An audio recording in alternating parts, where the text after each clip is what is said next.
Is Blizzard ever going to bring back the old Archives missions to Overwatch 2? Let's have a look.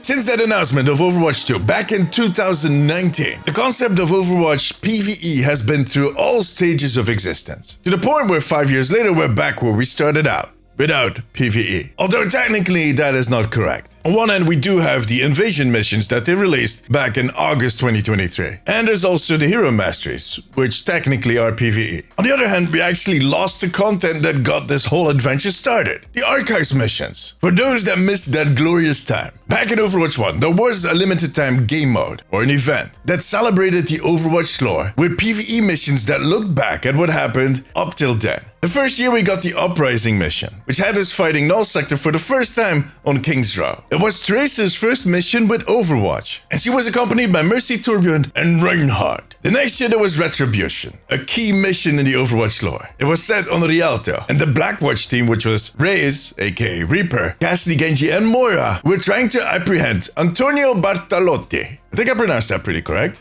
He was one of the Talon leaders at that point. But things did not go as expected for neither side. Yeah, that was the start of the end of Overwatch as an organization. And the next year there was Storm Rising, set on Havana. And this time around, Tracer, Mercy, Winston, and Genji were chasing down the Talon accountant Maximilian, which still needs to be added to the game as a hero. With 2 dogs. Be awesome.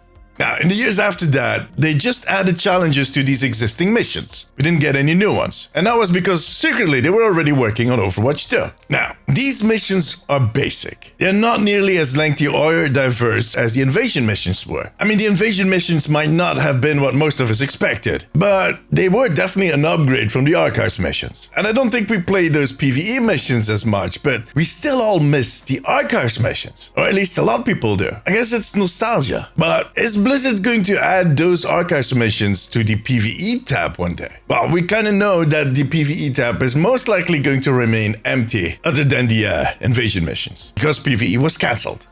Yeah, and some people even fear that they might end up removing the PvE tab. Just recently they removed the Hero Mastery Gauntlet because nobody was playing it, and I don't think that these invasion missions are getting a lot more playtime than the Gauntlet did. The thing is, of course, that the PR impact of removing the few PvE missions, the invasion missions that we got, is going to be way bigger than them removing the Gauntlet. They cannot use that right now. That would not be a good idea. And second, the PvE missions don't need as much maintenance as the Gauntlet did. I mean, the Gauntlet was meant as a training tool, and every time they updated the heroes, they did balancing changes, well, they also had to look at the Gauntlet. PvE missions are way less demanding. They're just there, and they take up some space on their instance servers, but, you know. At this point, not a lot of people care about the balancing in PvE. The only way I see them ever removing the PvE tab is if the trust in the company ever gets back to its old level, or if they release a separate Overwatch PvE game, which might happen. Might. Very important. Might. Maybe. I made a whole video on it. I'll link it below. In any case, if that should happen, it's still like at least 5 years away. So let me get back to my original question. Are they ever going to bring back the Archives missions? I don't know. But I do think it would be a great gesture. I do suspect that it requires a bit of work because a lot has changed in Overwatch since we last played those missions. But on the other hand, they did it for the Halloween event. And it would buy him a lot of credit with the community in this post-PvE era. And personally, I'll gladly jump back in to relive those old memories. But for now, that was it. A huge thank you to my patrons. I could not make these videos without you guys. You have my eternal gratitude. If you have a few minutes left, check out this video. Click it. But above all, take care of yourself, take care of each other. Bye-bye.